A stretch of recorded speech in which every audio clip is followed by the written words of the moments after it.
Twelfth class के math हम लोग पढ़ेंगे। ट्वेल्थ क्लास के मैथ हम लोग छठा लेसन पढ़ेंगे।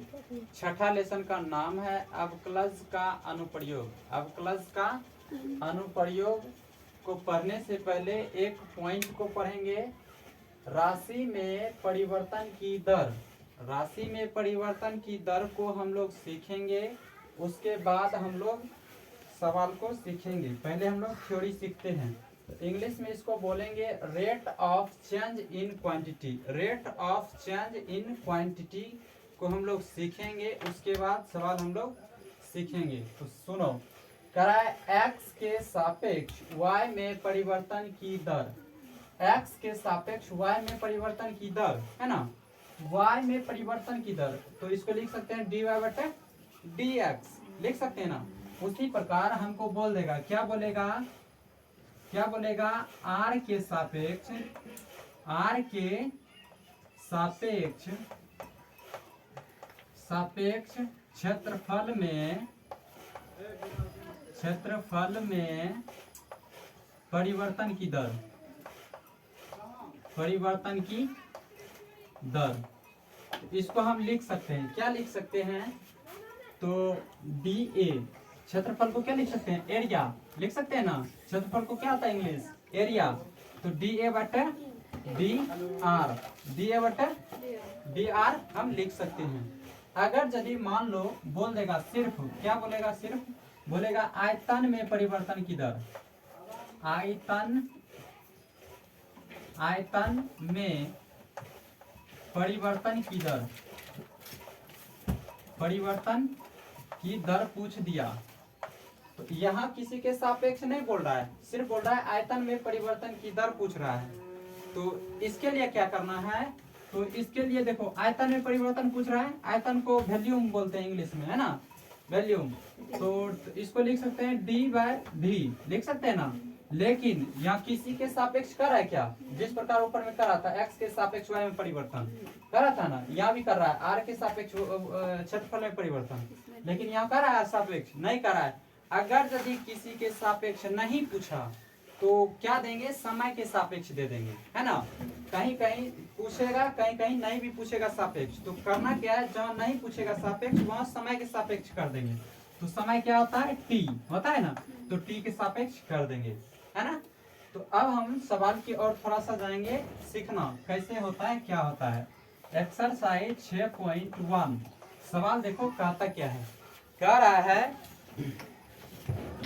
रहा है वृत्त के क्षेत्रफल के परिवर्तन की दर इसकी त्रिज्या के सापेक्ष, या त्रिज्या के सापेक्ष देखो पूछ दिया, कह रहा है त्रिज्या के सापेक्ष ज्ञात कीजिए जब r बराबर 3 सेंटीमीटर दिया हो। r बराबर 3 सेंटीमीटर दिया है।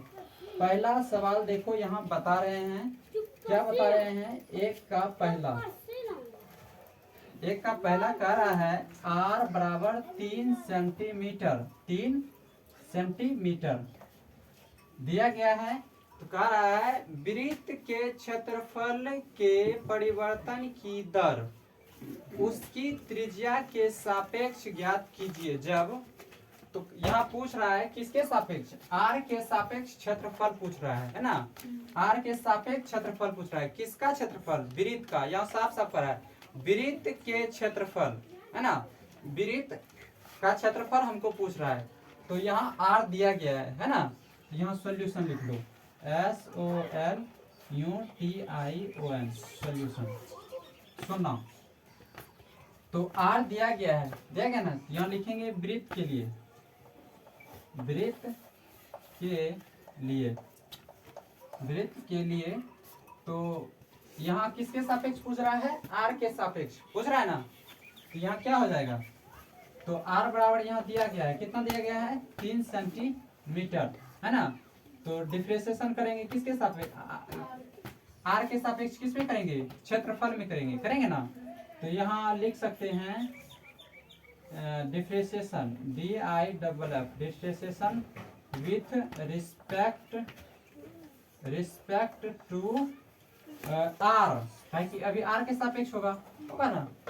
तो वृत्त का क्षेत्रफल क्या होता है, DA बाय DR आर के सापेक्ष पूछ रहा है, तो इसका क्षेत्रफल क्या आता है, डी ए, एरिया क्षेत्रफल क्या आता है, पाई आर स्क्वायर बटे डी आर, होगा ना।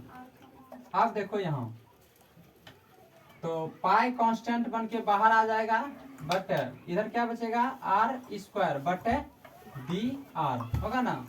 फिर पाई है तो पाई रहने दो, आर का स्क्वायर, आर का तो मान यहाँ बैठा सकते हैं, आर का क्षेत्रफल कर लो, यहाँ डिफ्रेंशिएशन कर लो, क्या निकलेगा, सुनो यहाँ, पाई है तो पाई रहने दो, इसका डिफ्रेंशिएशन करो, क्या होगा, 2r हो जाएगा, 2r होगा, नहीं होगा, 2 नीचे आ जाएगा, n minus x to the power n ऊपर टूट जाएगा, n into x n minus 1 टूटेगा ना, तो 2r, 2 में से एक जाएगा तो एक के बचेगा, उसको लिखने से कोई फायदा नहीं है, तो r के सापेक्ष करेंगे, ये कैंसिल हो जाएगा, होगा ना, नहीं समझे।